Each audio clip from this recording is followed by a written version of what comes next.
بسم اللہ الرحمن الرحیم۔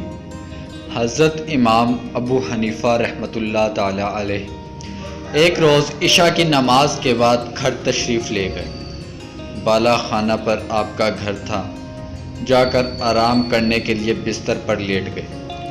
اتنے میں کسی نے دروازے پر نیچے دستک دی۔ ذرا اندازہ کیجئے کہ جو شخص ساری رات کا جاگا ہوا ہو اور سارا دن مصروف رہا ہو، اس وقت اس کی کیا کیفیت ہوگی۔ ایسے وقت میں کوئی آ جائے تو انسان کو کتنا ناگوار ہوتا ہے کہ یہ شخص بے وقت آ گیا۔ لیکن امام صاحب اٹھے، زینے سے نیچے اترے، دروازہ کھولا تو دیکھا کہ ایک صاحب کھڑے ہوئے ہیں۔ امام صاحب نے اس سے پوچھا کہ کیسے آنا ہوا۔ اس نے کہا کہ ایک مسئلہ معلوم کرنا ہے۔ اب اس شخص کا اندازہ کریں کہ جب امام صاحب مسائل بتانے کے لیے بیٹھے تھے، وہاں آ کر مسئلہ تو پوچھا نہیں، اب یہاں آ کر بے وقت پریشان کر رہا ہے۔ امام صاحب نے اس کو کچھ نہیں کہا، بلکہ فرمایا، اچھا بھائی، کیا مسئلہ معلوم کرنا ہے؟ اس نے کہا کہ میں کیا بتاؤں، جب میں آ رہا تھا تو مجھے یاد تھا کہ کیا مسئلہ پوچھنے آ رہا ہوں، اب یاد نہیں رہا کہ کیا مسئلہ پوچھنا تھا۔ امام صاحب نے فرمایا، جب یاد آ جائے تو پوچھ لینا۔ آپ نے اس کو برا بھلا نہیں کہا، نہ ہی اس کو ڈانٹا، نہ ہی کچھ غصے سے بولے، بلکہ خاموشی سے اوپر اپنے کمرے میں چلے گئے۔ ابھی جا کر بستر پر لیٹے ہی تھے کہ دوبارہ دستک ہوئی دروازے پر۔ آپ اٹھ کر نیچے تشریف لائے اور دروازہ کھولا تو دیکھا کہ وہی شخص کھڑا ہے۔ آپ نے پھر پوچھا، کیا بات ہے؟ اس نے کہا کہ مجھے یاد آ گیا تھا کہ میں نے کیا مسئلہ پوچھنا ہے۔ آپ نے فرمایا، پوچھ لو، تو کہنے لگا، ابھی تک تو یاد تھا، مگر جب آپ آدھی سیڑھی تک پہنچے تو وہ مسئلے میں بھول گیا ہوں۔ اب یہاں آ کر کوئی عام آدمی ہوتا تو اس وقت اس کے غصے کا کیا عالم ہوتا، مگر امام صاحب اپنے نفس کو مٹا چکے تھے۔ امام صاحب نے فرمایا، اچھا بھائی، جب یاد آ جائے تو پوچھ لینا۔ یہ کہہ کر واپس چلے گئے۔ جا کر بستر پر لیٹ گئے۔ ابھی لیٹے ہی تھے کہ پھر دروازے پر دستک ہوئی۔ آپ پھر نیچے تشریف لائے اور دروازہ کھولا تو دیکھا کہ وہی شخص کھڑا ہے۔ اس شخص نے کہا کہ حضرت، وہ مسئلہ یاد آ گیا ہے، دوبارہ پوچھنے کے لیے آیا ہوں۔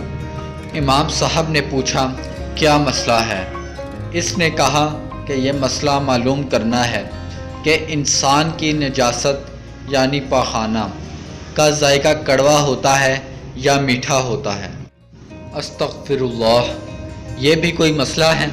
اگر کوئی اور آدمی ہوتا تو اب تک غصے کو قابو نہ کر پاتا، اور اس سوال کے بعد اس کے صبر کا پیمانہ بھی لبریز ہو جاتا۔ لیکن امام ابو حنیفہ نے بہت اطمینان سے جواب دیا کہ اگر انسان کی نجاست تازہ ہو تو اس میں کچھ مٹھاس ہوتی ہے، اگر سوکھ جائے تو کرواہٹ پیدا ہو جاتی ہے۔ پھر وہ شخص کہنے لگا، کیا آپ نے چکھ کر دیکھا ہے؟ امام ابو حنیفہ رحمۃ اللہ تعالی علیہ نے فرمایا کہ ہر چیز کا علم چکھ کر حاصل نہیں کیا جاتا، بلکہ بعض چیزوں کا علم عقل سے حاصل کیا جاتا ہے، اور عقل سے یہ معلوم ہوتا ہے کہ تازہ نجاست پر مکھی بیٹھی ہے اور خشک پر نہیں بیٹھتی۔ اس سے پتہ چلا کہ دونوں میں فرق ہے، ورنہ مکھی دونوں پر بیٹھے۔ جب امام صاحب نے جواب دیا تو اس نے کہا، امام صاحب، میں آپ کے سامنے ہاتھ جوڑتا ہوں، مجھے معاف کیجیے گا۔ میں نے آپ کو بہت ستایا، لیکن آج آپ نے مجھے ہرا دیا۔ امام ابو حنیفہ رحمۃ اللہ تعالی علیہ نے پوچھا، اچھا، میں نے کیسے ہرا دیا؟ اس شخص نے کہا کہ آج میری ایک دوست سے بحث ہو رہی تھی۔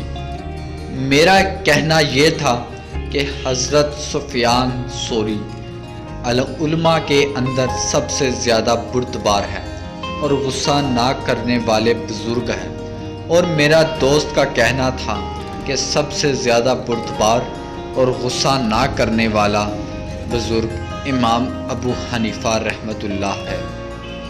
اور ہم دونوں کے درمیان بحث ہو گئی، اور اب ہم یہ جانچنے کے لیے یہ طریقہ سوچا تھا کہ میں اس وقت آپ کے گھر آؤں جو آپ کے آرام کا وقت ہوتا ہے، اور اس طرح آپ کو 2-3 مرتبہ اوپر نیچے دوڑاؤں، پھر آپ سے ایسا بیہودہ سوال کروں اور یہ دیکھوں کہ آپ کو غصہ کرتے ہیں کہ نہیں۔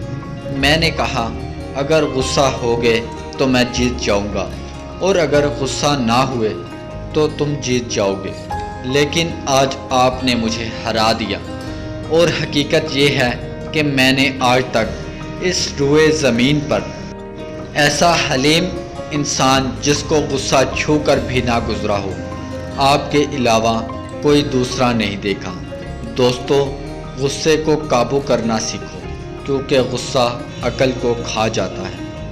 آپ کو ہماری یہ ویڈیو پسند آئی ہو تو اس کو لائک اور شیئر ضرور کریں، اور چینل کو ضرور سبسکرائب کریں تاکہ ہماری ہر آنے والی نئی ویڈیو آپ تک پہنچتی رہے۔ بہت شکریہ، ملتے ہیں اگلی ویڈیو میں۔ اللہ حافظ۔